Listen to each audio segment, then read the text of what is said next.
Extra. Produtos que valorizam a natureza.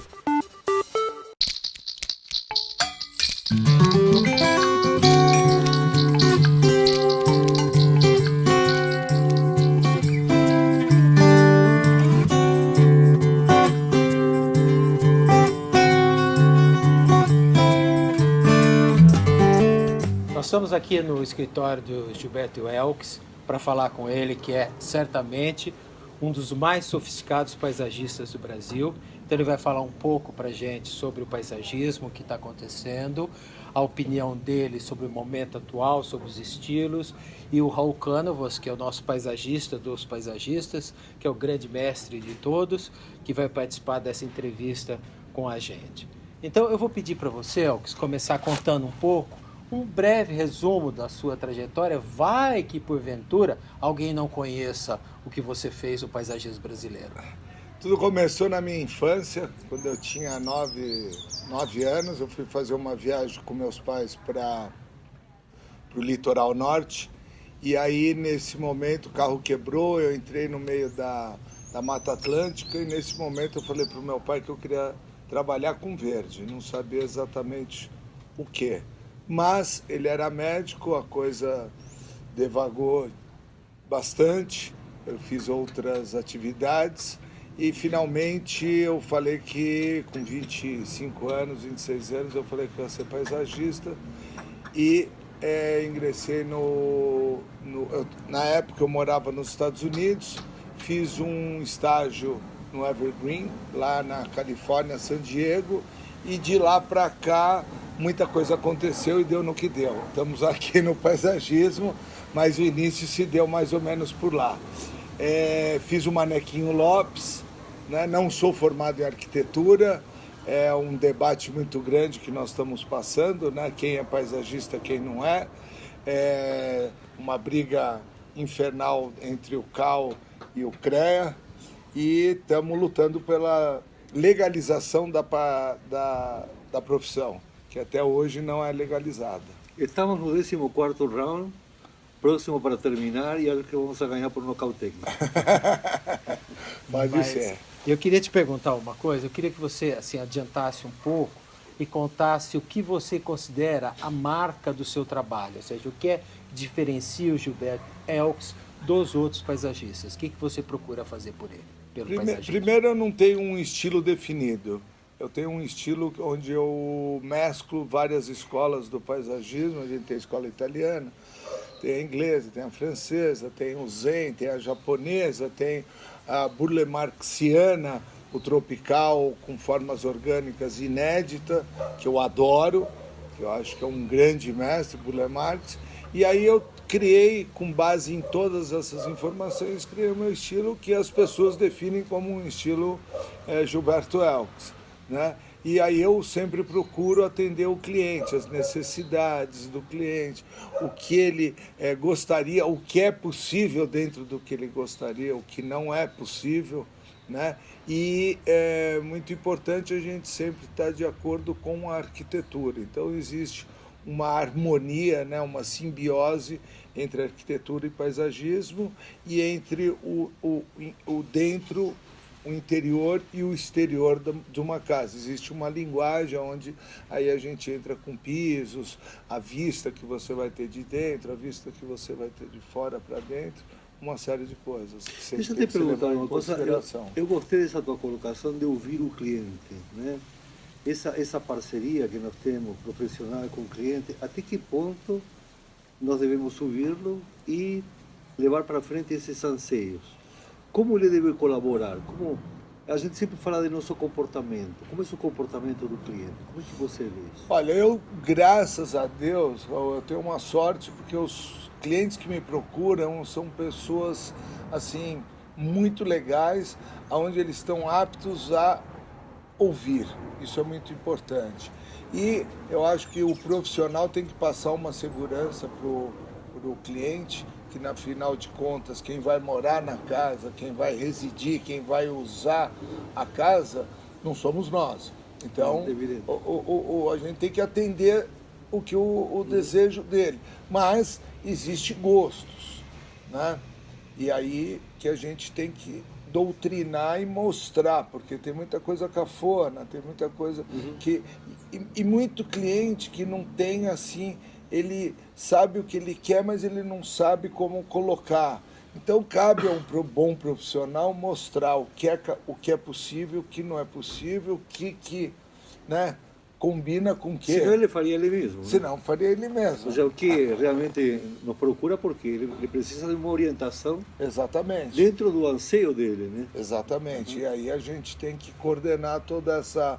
Fazer uma maestria, né? O maestro tem lá o violino, tem o acordeon, tem tudo aquilo ali, só que se não tiver o maestro a coisa não funciona. Nós trabalhamos, acho que mais ou menos dessa forma, fazendo a música acontecer, fazendo o jardim acontecer. Você acha que no teu trabalho você também imprime um pouco dos aspectos psicológicos para entenderlo? Um pouco? Você está sendo modesto. Um pouco Queria ouvir de você. Se fosse um pouco, eu teria cabelo, inclusive. Que bom, né? Que bom.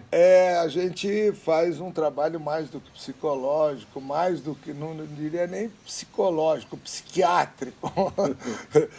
Porque, na verdade, a gente não dá medicamento, né? Mas depois a gente dá cheiro, dá o visual, dá agregamos gosto, felicidade, né? Agrega felicidade. Então a gente não, na verdade, não dá drogas psicotrópicas ou drogas que um psiquiatra dá, mas nós damos sentimentos.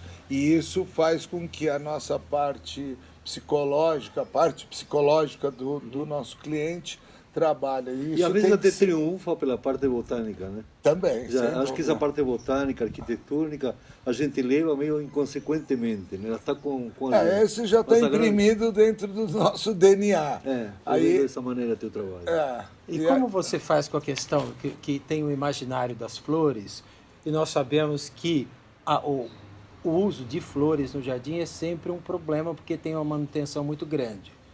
E tem o verde, que é mais tropical. Então, como você resolve a questão das flores e das folhagens nos seus jardins? A gente tem que analisar todo o entorno, né, desse jardim. Então, tem que ser analisado o clima. Não adianta querer plantar plantas de sombra no sol. Não adianta sol na sombra. E tentar interpretar o que é o desejo. Tem muitos clientes que não querem flores, que não gostam de flores. E quer só o verde. Então tem que trabalhar com a textura, com as formas, com a volumetria. Mas, respondendo a sua pergunta, a questão de flores, a gente tem que trabalhar com flores perenes, né? Eu tento sempre trabalhar que dê baixa manutenção, sem esquecer que não existe milagre. É o que eu falo para os meus clientes e faço uma comparação. Uma mulher ou um homem, a mulher tem mais manutenção do que o homem, mas o ser humano tem muita manutenção, você tem que tomar banho todos os dias, deveria, né, pelo menos.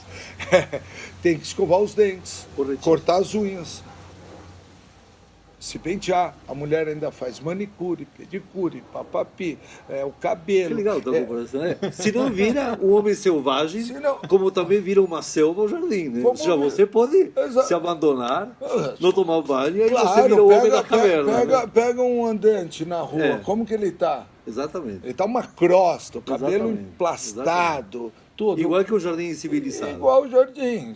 Mas então o jardim ele tem que ter poda, ele tem que ter água. Muitos clientes desconhecem, mas tem que ter água, tem que ter nutrientes, macronutrientes, micronutrientes. Sim, claro.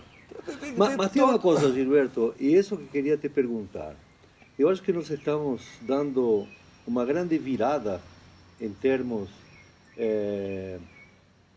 da maneira de habitar, não apenas na parte do jardim, mas também na arquitetura. Na arquitetura a gente sente muito isso. Então, qual é a diferença do jardim de ontem para o jardim de hoje? Como é que você se posiciona com suas obrigações? O jardim de ontem era um jardim excessivamente trabalhado. Até porque as pessoas não tinham muitos hobbies, né? O hobby era o jardim. Hoje tem outros, né? Descobrimos o mundo. Será que o jardim tem que se tornar mais simples, mais a nosso serviço, em lugar de nós trabalhando tanto nele? Eu diria que um jardim de baixa manutenção. Hoje em dia, a grande tendência, o grande pedido de todo mundo, inclusive o meu, eu quero tudo que seja de baixa manutenção. Com irrigação automática, com iluminação automática. Tem todos esses fatores. Com plantas que não precisam de tanta manutenção para matar bicho, por exemplo. Exatamente. A questão de deck, por exemplo, é uma questão da madeira, que tem a pintura, os móveis de um jardim, né? Não exclusivamente as plantas, mas todos os adornos, todo o mobiliário, todo o caminho, tudo que completa um jardim, todos os seus acessórios. O deck é bem claro, antes se invernizava, né? Invernizava. Agora o bonito é que o deck seja fosco. Sim, e mesmo porque a qualidade de um verniz hoje não é a qualidade que nós tínhamos antigamente. Sim. Antigamente você fazia uma manutenção de verniz a cada 2, 3 anos. Hoje é a cada 6 meses, porque o verniz não tem a durabilidade que tinha antigamente. Os produtos estão muito inferiores. Mas no que diz respeito à vegetação, a gente tem que também pensar da menor manutenção possível. O que eu sinto é que as áreas de jardim nas quais eu tenho trabalhado ficaram grandes. A história dos condomínios hoje em dia, a área de jardim está maior, né? Tirando, obviamente, o cara que quer ter casa, ele está com a casa e vai, consequentemente, ter essa manutenção. O cara que se mudou por um apartamento porque ele não quer, aí ele vai ter 3 vasos na varanda e tudo bem. Mas esses grandes condomínios, que todo mundo se empolgou bastante e tem feito grandes áreas, fez uma grande divisão. Então, surgiu nesse momento, está surgindo, empresas de manutenção, mas isso tem um custo. Né? Boas então, empresas, inclusive. Boas empresas de manutenção. Então, se dividiu. A pessoa que projeta, a pessoa que executa também tem tido bastante aceitação, né? Essas empresas só de especialistas em que não execução, tínhamos há 10, 15 anos atrás. Que não tínhamos, e hoje temos as empresas de manutenção. O fato do custo é outro, mas estamos dividindo, então, esquartejando a cadeia.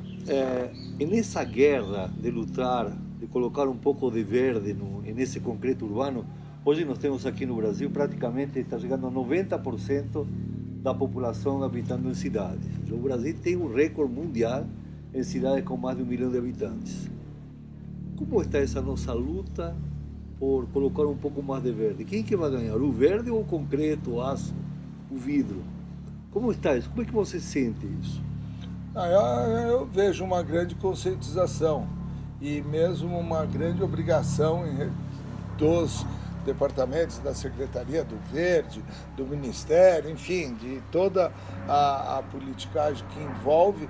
Eu vejo que existe um exercício bastante sadio em relação a isso. Boas intenções. Boas intenções. Tomara. Apesar de toda a nossa situação, que não vamos nem entrar em detalhes.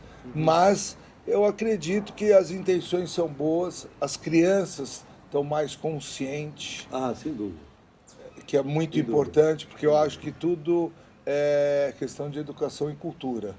Então, uma vez que nós tivermos uma educação melhor, a cultura, obviamente, vai ser melhor e a conscientização pelo verde vai ser bem melhor. Então, isso acho que responde a pergunta, que não sei se o presente é tão glorioso, mas o futuro, seguramente, essas crianças que vão governar o Brasil, será mais verde. Exatamente. Mas o paisagista, nesse momento, ele não está mais voltado para as residências, para as famílias, do que para a cidade? Não, tem os paisagistas, tem os urbanistas, né? E eu vejo um grande esforço, assim, em relação às cidades, né? Um exemplo rápido, eu fiz um trabalho onde vários paisagistas fizemos a Avenida Brasil, né, para o prefeito João Dória. É uma ação. Não está resolvendo o planeta? Não está resolvendo, mas melhor essa do que nada. O Largo da Batata, que ficou durante muitos anos abandonado sem uma árvore, tomaram atitude. A iniciativa privada, lotearam ali, não sei como foi feito o processo, mas tem plantas maravilhosas, já está. Então, eu acredito que tem, sim, um processo em andamento. Mas, como tudo no Brasil, não dá nem para discutir em relação. Porque basta um passeio pela cidade, não só São Paulo, como qualquer cidade brasileira, que dá para ver que tem muito equívoco no paisagismo das cidades, né? Árvores erradas. A própria São Paulo, a gente tem um exemplo clássico aqui dos erros, né? De plantas que foram colocadas, árvores que foram colocadas de uma maneira errônea, equivocada. Mas São Paulo, apesar dos pesares, é uma cidade verde. Sim, o problema é que esse verde não soluciona a poluição urbana. O que eu vejo assim, que as capitais mais verdes, né? Porto Alegre, por exemplo, é extremamente verdejante, sin embargo, só perde para São Paulo em poluição.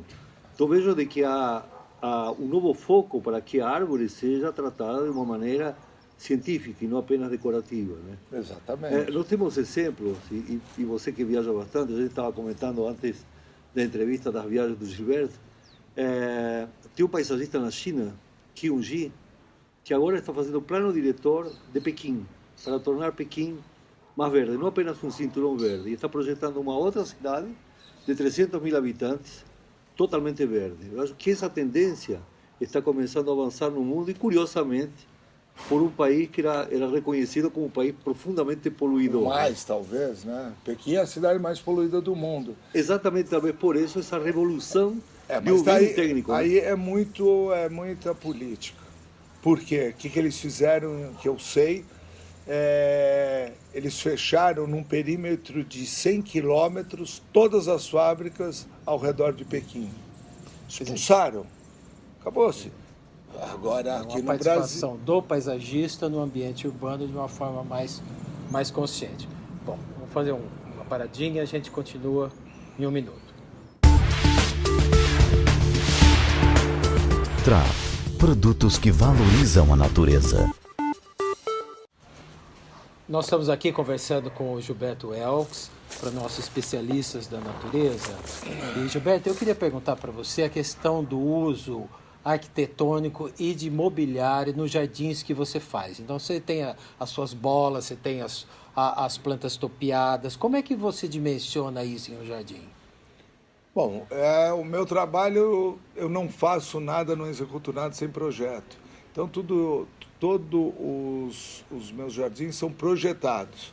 Então, uma vez colocado na prancheta, a gente leva em consideração o que eu falei anteriormente, leva em consideração o cliente, o estilo, tudo.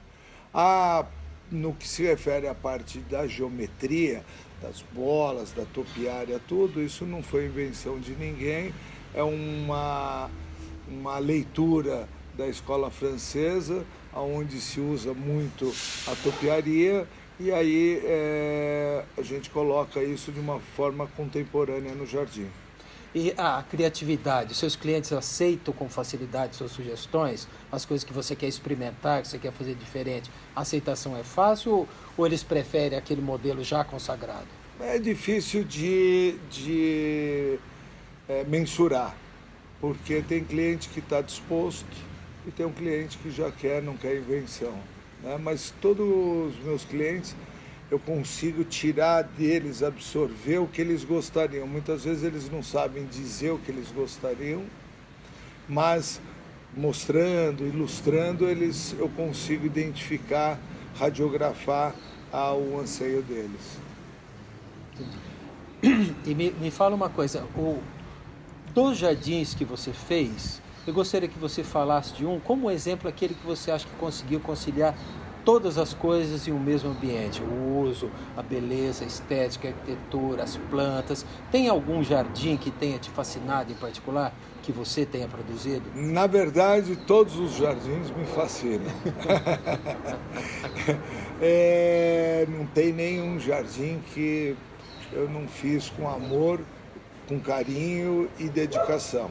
Então, cada um tem um fato, existe um amor em particular, sou bígamo em relação aos jardins. Boa. Eu sou de uma bigamia enorme em relação aos jardins. Porque, e eu sempre falo, qual é o jardim que você mais gosta? É o que eu estou fazendo. O que eu estou fazendo, eu estou me dedicando, eu estou envolvido, é o grande amor do momento. Né? E aí, a grande satisfação é voltar nesse jardim, depois de anos, e ver a evolução dele, e ver que ele foi, tem uma boa manutenção, que ele está conservado, que ele se adaptou a todas as necessidades. Existem alguns que são desafiantes, né? Que são desafios grandes. O Hotel Unique, por exemplo, foi um grande desafio. É uma piscina vermelha, onde o Rui Otaki e o João Armentano me criticaram muito, onde poderia ter um impacto diferente do que eu estava pensando. E eu persisti, e aconteceu, e é considerado uma das 10 piscinas mais bonitas do mundo, pela revista Wallpaper. Enfim, a bigamia é difícil. E o jardim de mostra, qual a característica dele quando você faz um jardim de mostra? Um jardim de mostra você tem algumas características. A principal é que não dá para o cliente voltar daqui 1 mês, 2 meses, 5 meses ou 1 ano para ver o efeito. E o jardim de mostra ele tem que ser um jardim de impacto imediato. Né? Não dá para... E singular. E singular. Você tem que mostrar uma coisa diferente. Como numa passarela também, um costureiro mostra algo que você não vê na rua. Ele não Exatamente. Vai mostrar um taller, né? Ele não vai mostrar o blazer azul marinho, né, de alfaiate no desfile. Loucura, né? Então, e daí não tem cliente também. Esse é um grande diferencial. Né? Até agora eu falei muito de cliente. Numa mostra a gente não tem cliente. Então eu faço o que eu quero, não tem desculpa, porque meu cliente pediu, não, porque eu estava atendendo as necessidades. Não, você fez o que você quis, até que isso é mostrou um termômetro, o que você quis. Né, Gilberto? Porque o jardim de mostra você vê a reação do público, como na passarela. Eu acho que nada se compara melhor que aquilo que nós vemos na passarela, que é insólito. Que as pessoas falam, né? Isso de que bonitinho você fala, que bonitinho é uma maldade. Né? E a grande gratificação de uma mostra é que, por exemplo, passam-se 5 anos, 10 anos, 15 anos, 20 anos, e eu encontro com pessoas ou novos clientes surgem aqui no escritório e falam, olha, eu lembro daquela mostra onde você mostrou a Vitória Régia. Nós estamos em 2017 eu lembro. E estamos falando de 95, 22 anos atrás. Eu lembro. Ou 94. Foi o que te consagrou essa Vitória Régia na mídia, não foi? Foi o que fez uma notificação assim, quem é o Gilberto Elks, ninguém sabia. E com a Vitória Régia, todo mundo falava, você é aquele cara da Vitória Régia. Por quê? Porque foi muito divulgado, não só ao visitante da Casa Cor, que foi uma mostra Casa Cor, mas saiu, foi jornal, foi capa de revista, então deu agora uma conotação. Né? Eu que falo com as plantas, outro dia eu falei para uma Vitória Régia, quem é você? Eu sou aquela planta que o Gilberto Elks levou para São Paulo. Achei bacana. Foi bom. Pelo menos ela foi honesta, né? Foi a Vitória. Disse que ele era totalmente desconhecida desse Vitória, momento, sobrenome Régia. Exatamente. Elquigiana, né? Podemos colocar Vitória Elquigiana. Mas o fato é que as amostras são excelentes eventos, né? Que vale a pena fazer. Aí vão perguntar, mas qual é o retorno? O retorno é não mensurado. Exato, eu estava pensando, imensurável. As ações de marketing de um profissional não se resulta numa ação, tem que ser várias ações. Então vale a pena estar na revista, vale a pena estar na Casa Cor, vale a pena fazer essa nossa entrevista aqui, vale ir no congresso, tudo é válido, tudo é agregador. Deixa eu te fazer uma pergunta pegando esses ganchos aí. Como somos vistos lá fora? Como que o jardim brasileiro é visto lá fora? Não falo nem o paisagismo, que é uma palavra assim empolgante. Uma coisa mais simples. Como é que o jardim brasileiro é visto lá fora? O que eles apostam lá no exterior em cima de nós? Assim, quem conhece, quem não conhece, sabe da exuberância do Brasil como um geral. né? O Brasil é um país exuberante, é um país exótico.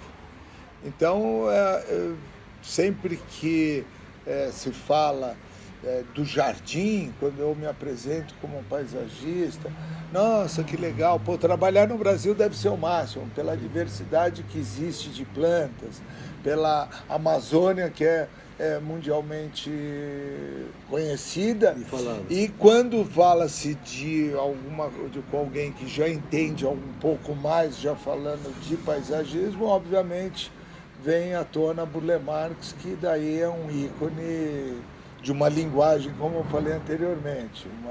Eu falo Burle Marxiana, mas de fato é uma identidade do paisagismo no mundo. Contemporâneo. Acho que ele foi uma marca, uma guinada, né, na história do paisagismo. Aí ele criou, de fato, uma linguagem diferente de todas as outras escolas, né?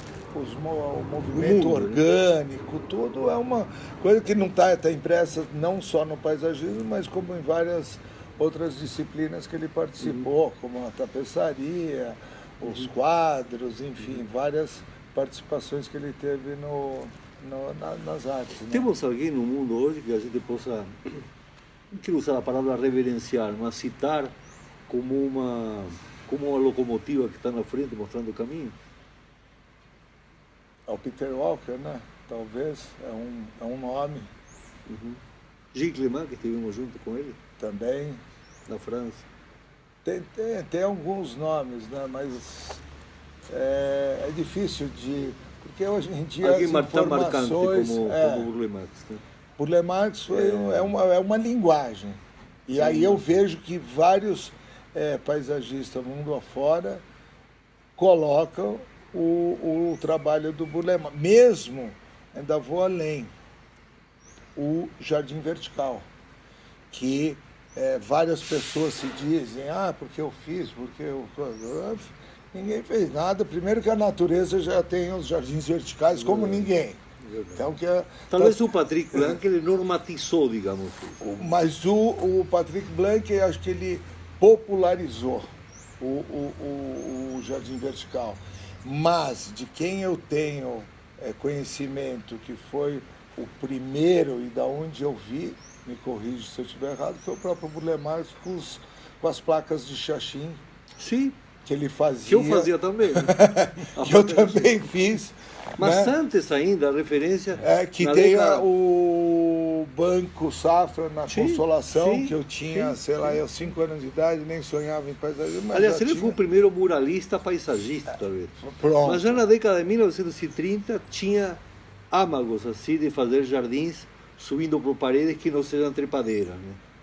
O que Patrick tentou fazer, e acho que conseguiu, foi normatizar isso, né? Fazer uma técnica em cima disso. Exatamente. A gente gostou muito dele. Muito, né? Não, maravilhoso. Cabeça, unha verde, tudo verde. O homem verde. O homem verde. Gilberto, desde o começo da sua carreira, você sempre se orientou muito pelo marketing. Então você já teve conselheiros de agências de publicidade quando você começou a sua carreira. Então você sempre se preocupou com isso. Qual marketing você acha que é mais eficiente para o paisagista que está começando ou que quer decolar a carreira dele, que quer pegar uma amplitude maior de trabalho? O que você acha que ele deve fazer em termos de imagem? Exatamente o que eu falei anteriormente. São todas é muito difícil de mensurar. Então ele tem que participar de uma casa-cor, ele tem que desenvolver um bom trabalho, mandar para as revistas. Ele tem, hoje em dia, obviamente, tem a mídia eletrônica. Então tem o Instagram. Se ele for uma pessoa inteligente, ele vai publicar boas referências. Ou vai criar ele tem que criar, mas não é só o paisagista, né? O advogado é a mesma coisa, o engenheiro é a mesma coisa.